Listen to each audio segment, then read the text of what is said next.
నాన్న, మీరిక్కడ ఉండొద్దు, ఇంటికి వెళ్ళిపోండి. నేను అనుకున్నట్టే ఈ అడవిలో ప్రమాదం పొంచి ఉంది పున్నమి. మనం ఇంటికి వెళ్ళిపోదామమ్మా. వెళ్దాం పద. నాన్న, పులితో నాకెలాంటి ప్రమాదం లేదు. చూశారు కదా, నేనెలాగోలాగా బయట పడుండేదాన్ని. అసలు మిమ్మల్ని ఎవరు రమ్మన్నారు? నేనిక్కడున్నట్టు మీకెవరు చెప్పారు? పున్నమి, నువ్వు ఇక్కడికి వచ్చావని తెలుసు, ఇక్కడ పులులున్నాయని తెలుసు. అలాంటప్పుడు అక్కడ నేను ఎలా ఉండగలనమ్మా? నీకేం కాకూడదని నేనే నీకు తోడుగా ఉందామని వచ్చేశాను. నాన్నా, నేను ఎలాగోలాగా వచ్చేదాన్ని కదా.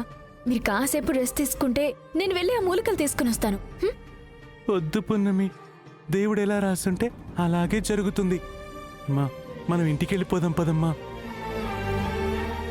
వద్దు నాన్నా, దేవుడు ఎలా రాసుంటే అలాగే జరుగుతుంది. కానీ మూలికలు తీసుకునే వెళ్దాం నాన్నా. నానమ్మని కాపాడుకుందాం. అంకుల్, పున్నమి చెప్పింది కరెక్టే. మీరు ఈ ఘాట్తో బయటికి వెళ్ళండి. పున్నమి మూలికలు తెస్తుంది. అయినా పున్నమిని క్షేమంగా తీసుకురావడానికి పున్నమికి తోడుగా నేనుంటాను. తోడుంటాను అనే మాట చాలు వకీల్ సాబ్. మీరు కూడా ఇక్కడ ఉండడం మంచిది కాదు. మీకేమైనా అయితే అత్తయ్య గారికి, మావయ్య గారికి నేనేం సమాధానం చెప్పాలి? అసలే మీ ప్రాణాలు పోకుండా ఉండాలని మిమ్మల్ని కాపాడుకున్నదాన్ని. ఇప్పుడు నా కోసం వచ్చి ప్రాణాలు పోగొట్టుకున్నారని తెలిస్తే నా జీవితానికి అర్థం ఉండదు. నిన్ను వదిలి నేను వెళ్ళలేను పున్నమి. రాజమాతకి నువ్వు రుణపడున్న దానికంటే నేను రుణపడున్నదే ఎక్కువ.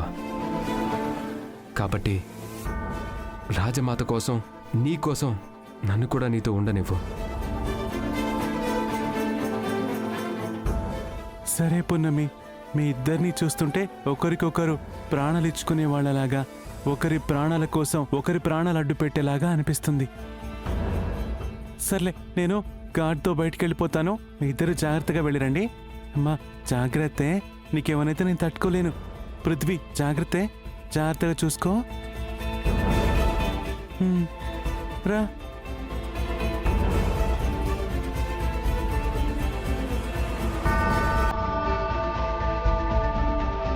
వకీల్ సాబ్, మనం అటు వెళ్దాం.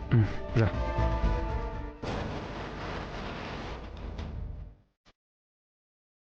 రే, పులులొచ్చినా తోడేళ్ళొచ్చినా ఆ పున్నమి మూలికలు తీసుకురాకుండా ఉండదని చెప్పాను కదరా. అవునన్నా. నేను చెప్పిన కెమికల్ తీసుకొచ్చారా? తీసుకొచ్చానన్నా. పున్నమి మూలికలు తెచ్చే వరకు వెయిట్ చేద్దాం. మూలికలతో వచ్చినప్పుడు ఆ కెమికల్ వేసి పొగ పెడదాం. ఆ పొగని పీల్చి పున్నమి, పృథ్వీ స్పృహ కోల్పోతారు. అప్పుడు మూలికల్ని తీసుకొని మనం జంప్ అయిపోతాం. వాళ్ళు స్పృహలోకి వచ్చేసరికి వాళ్ళని ఏ పూలో తోడేలో పీక్కొని తింటూ ఉంటాయి. నీ బుర్రే బుర్రన్నా. దెబ్బకు వాళ్ళు పోవడమే కాకుండా మనకు డబ్బులు తీసుకొచ్చే మూలికలు కూడా ఇచ్చిపోతున్నారు. అన్నా, మనం ఇక్కడే ఉండి వాళ్ళని వేసేయడం కంటే వాళ్ళని ఫాలో అయితే వనమూలికలు దొరికే ప్లేస్ కూడా దొరుకుతుంది. మనకి డబ్బు అవసరం అయినప్పుడల్లా ఆ వనమూలికలు తీసుకొచ్చి అమ్ముకోవచ్చు కదన్నా. అవునరా, పదండి వెళ్దాం.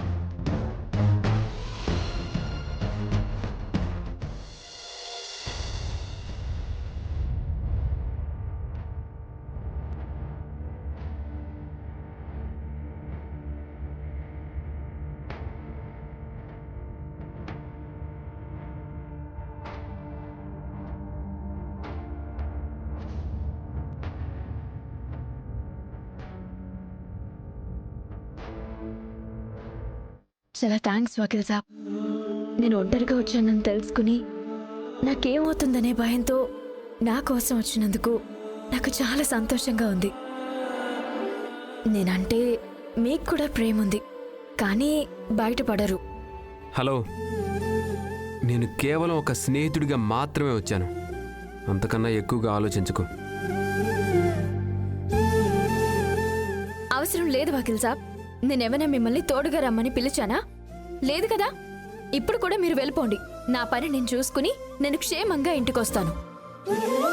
చూశారు కదా, పులితో నాకెలాంటి భయమూ లేదు. ప్రాణ భయం అంతకన్నా లేదు. మీరు వెళ్ళిపోవచ్చు. పర్లేదు పున్నమి. అయినా ఇలా ఒక ఆడపిల్లని ఒంటరిగా వదిలి వెళ్ళిపోయేంత సెల్ఫిష్ని కాదు నేను. అయినా నీకు కావాల్సిన మూలికల్ని త్వరగా చూపించు. నీకెంత అవసరమో అంత సేకరించి బయలుదేరదాం. చూడండి వకీల్ సాబ్, ఫ్రెండ్స్ అని నాలో ఉన్న మీ భార్యని పక్కన పెడుతున్నారు. నన్ను కూడా భార్యలా గుర్తించి చేరతీసే టైం తొందరలోనే వస్తుంది. పున్నమి, ఫస్ట్ ఆఫ్ ఆల్ ఆ భార్య అనే పదం పక్కన పెట్టు. నువ్వు నా కేవలం స్నేహితురాలి మాత్రమే. అయినా నువ్వు ముఖ్యంగా మా ఇంట్లో నుంచి బయటకు వచ్చావు. నీకేమైనా అయితే మా ఫ్యామిలీ రెస్పాన్సిబిలిటీ తీసుకోవాల్సి వస్తుంది. అందుకే నేను వచ్చాను. ఫస్ట్ ఆఫ్ ఆల్ వచ్చిన పని కానివ్వు పున్నమి. సరే వకీల్ సాబ్, ఆ చెట్టు బెరడు అవసరం అవుతుంది. మీరు దాన్ని సేకరించండి. నేను కొన్ని వేర్లు ఆకులు సేకరిస్తాను. జాగ్రత్తగా వెళ్ళండి, పాములు కూడా ఉంటాయి. సరే పున్నమి.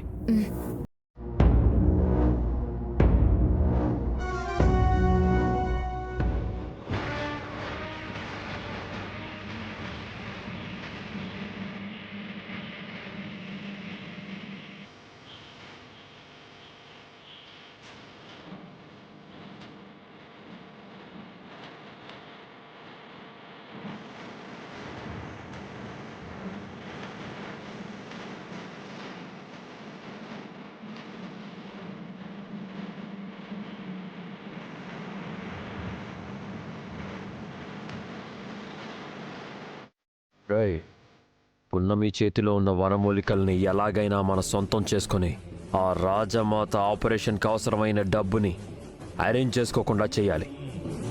పున్నమి, అన్నీ తీసుకున్నట్టేనా? తీసుకున్నాను వకీల్ సాబ్. సరే పద. పదండి.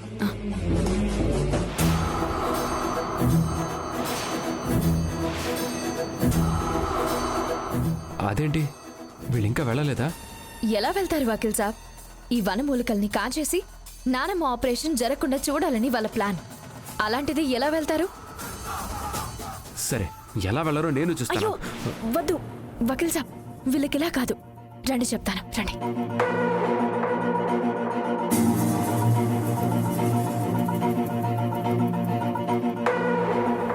వెళ్ళి వెతకండి, వెళ్ళండి రా.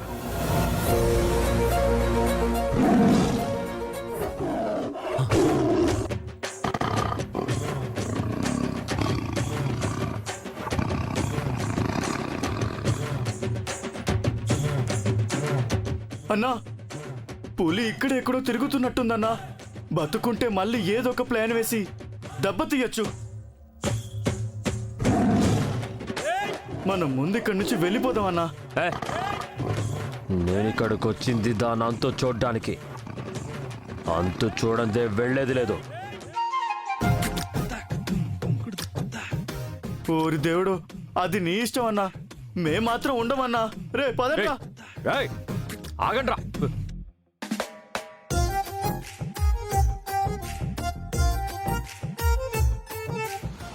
పిరికి పందలు పారిపోయారు.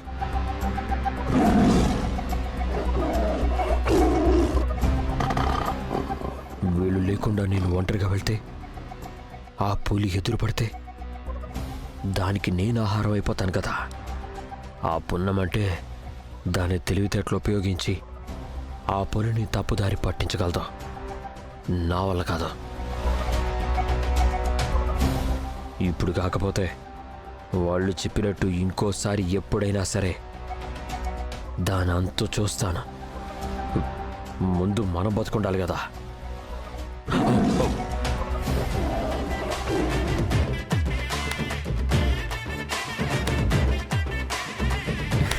సరిపోదండి వకీల్ సాబ్, మీరు త్వరగా ఇంటికెళ్ళి నాన్నని, అత్తగారిని, మావయ్య గారిని తీసుకుని హాస్పిటల్కి రండి. నేనేమో ఇవి అక్కడ ఇచ్చేస్తాను. అలాగే పున్నమి. నానమ్మకి చేయాల్సిన ఆపరేషన్ కి ఏర్పాట్లు అలాగే చేస్తాను. పున్నమి. మీరు వెళ్ళండి.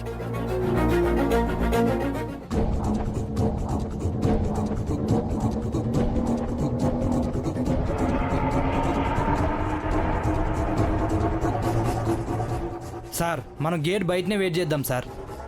గేట్ దగ్గరే వెయిట్ చేసేవాడిని అయితే నేను ఇంటి దగ్గరే వెయిట్ చేసేవాడిని కదా. నా కూతురు ప్రాణాలు కాపాడాలనే కదా నేను వచ్చాను. ఇప్పుడు కూతుర్ని వదిలేసి నేను పారిపోతే ఎలాగా? ఎందుకు సార్ లేనిపోని గుప్పలకు పోవడం? ఇందాక ఆ కూతురే మిమ్మల్ని కాపాడింది.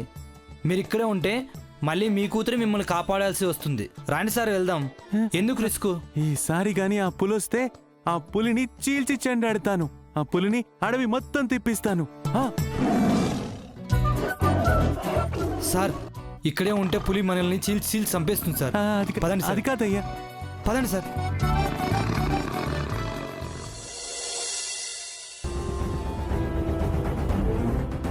డాక్టర్ గారు, ఇదిగోండి మీరు అడిగిన కదరి వనంలోని మూలికలు.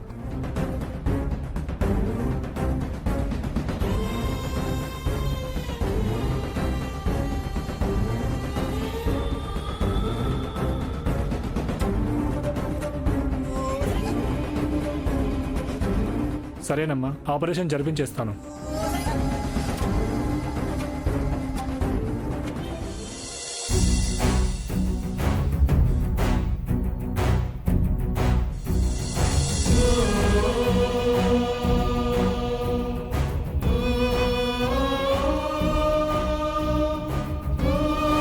పున్నమి, అమ్మకేం కాదు కదా?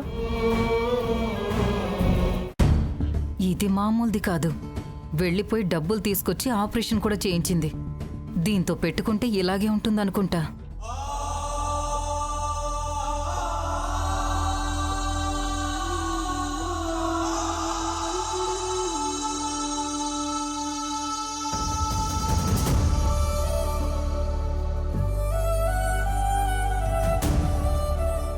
వీడో పిచ్చోడు.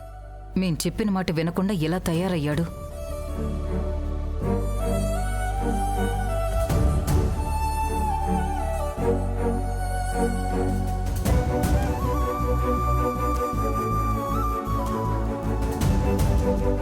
మా అమ్మకి ఎలా ఏమైంది? ఉంది? Operation success. She out of danger. బాగుందా?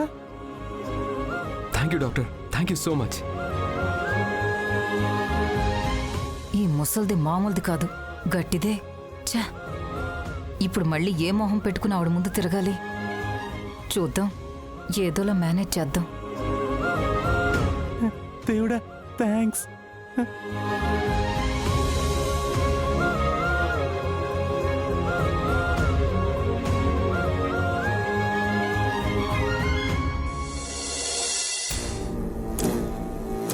చా, ఎంతో కష్టపడి అడవికెళ్ళి ఆ పున్నమిని చంపేద్దాం అనుకుంటే ప్లాన్ మొత్తం బెడిచికొట్టింది. ఆఖరికి ఆ పున్నమి పులిని కూడా ఎదిరించింది. మమ్మల్ని గోజులో పడేసేలా చేసి వనమూలికలు కూడా సంపాదించింది. మయూకి చెప్పిందే నిజమైంది.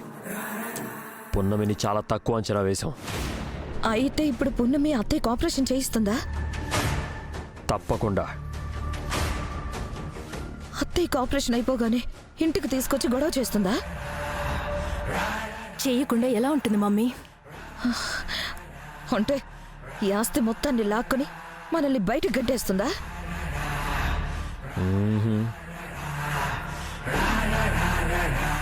అదంతా అంత ఈజీగా జరగదులే వైదిక. మళ్ళీ చెప్తున్నాను డాడీ, ఆ పున్నమిని తక్కువ అంచనా వేయడానికి వీల్లేదు. అది కాదు మయూక, మరొక 2 రోజుల్లో జాతర ఉంది కదా. ఆ జాతరకి ధర్మకర్తలుగా మనమే ఉంటున్నాం. ఆలయ కమిటీ మీరొచ్చారేంటి, మహాదేవి గారు శివదేవి గారు ఎందుకు రాలేదు అని అడుగుతారు. అప్పుడు పెద్దమ్మ కండిషన్ గురించి చెప్దాం. అత్తయ్యని పున్నమి తీసుకొస్తే? నా గెస్ ప్రకారం కూడా పున్నమి పెద్దమ్మని తీసుకొస్తుంది. అప్పుడు జరిగిన విషయం చెప్దాం. రాజమహల్ అంతస్తులు, ఆస్తులు, అధికారాలు అన్నీ జాబిల్లివని చెప్దాం. పున్నమి ఖచ్చితంగా గొడవకి దిగుతుంది.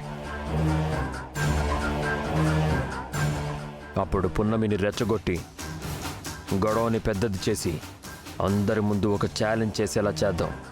డాడీ, దాన్ని ఛాలెంజెస్ ఏం చేయలేవు. ఇంతకీ ఏం ఛాలెంజ్ చేస్తారు? జాతర పెద్దమ్మ చేతుల మీదుగా జరిపిస్తే మనం ఊరొదిలిపోదాం. అదే జాతర పెద్దమ్మ చేతుల మీదుగా జరిపించలేకపోతే వాళ్ళు ఊరొదిలిపోవాలని కండిషన్ పెడదాం. పున్నమి ఖచ్చితంగా ఒప్పుకుంటుంది.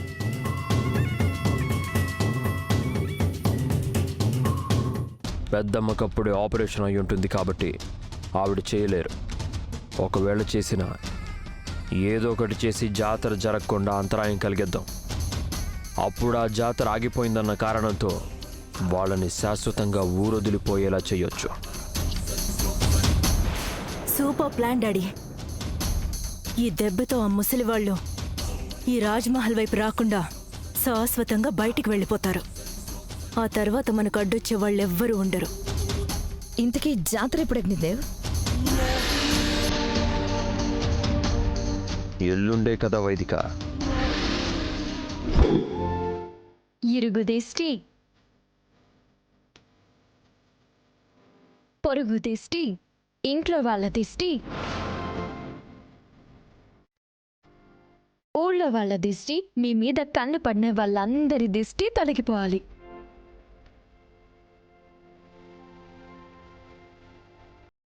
వకీల్ సాబ్, నానమ్మని లోపలికి తీసుకెళ్ళండి. అలాగే పున్నమి. రాజమాత పదండి.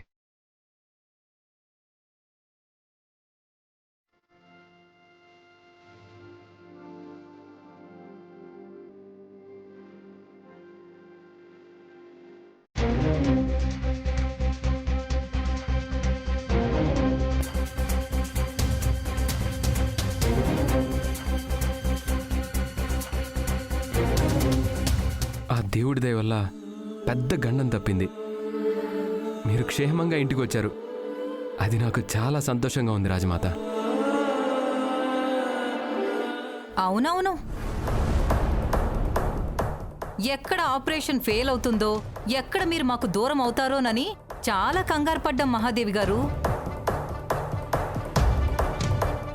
గట్టిగుండే ఎవరు ఏం చేసినా తట్టుకుని బాగానే నిలబడ్డారు.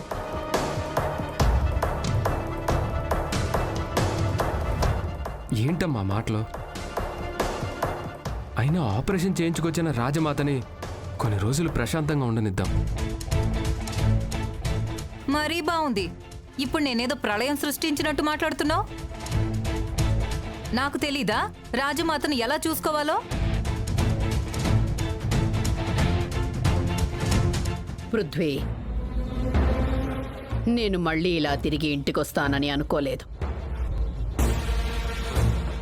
మీరు చేసిన సాయం వల్లే ఈరోజు నేను ఇలా మీ ముందుకొచ్చాను.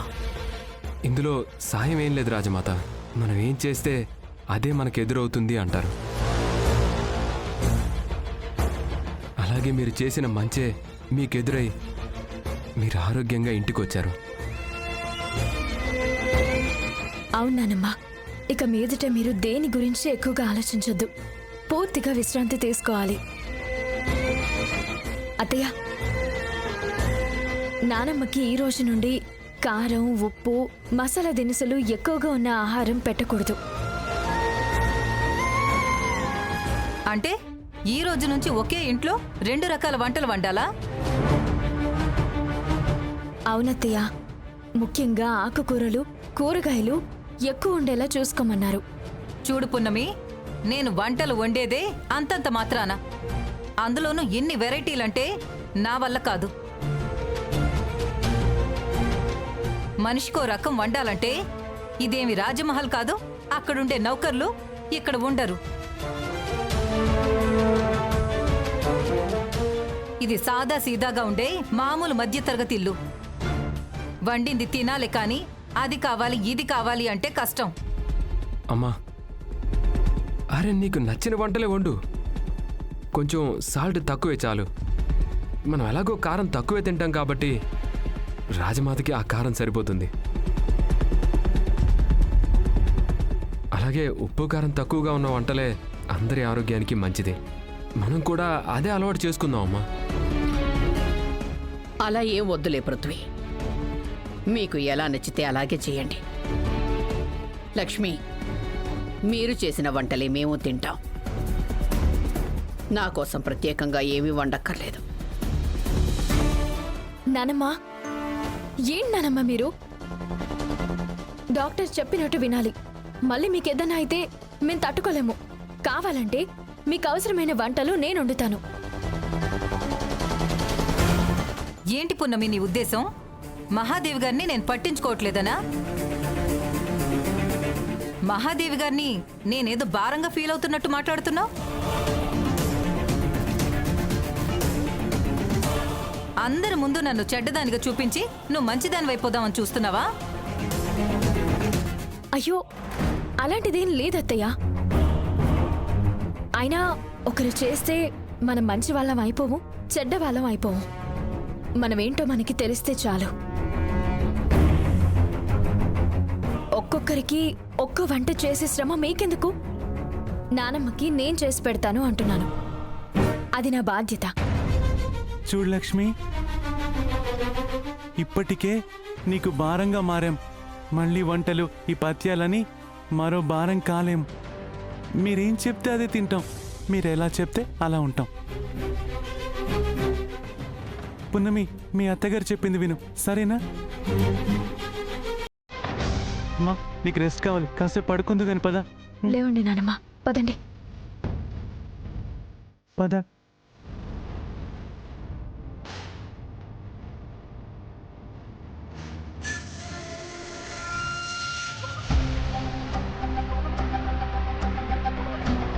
పాప నానమ్మ, అత్తయ్య అన్న మాటలకి ఎంతగా ఫీల్ అవుతున్నారో ఏంటో.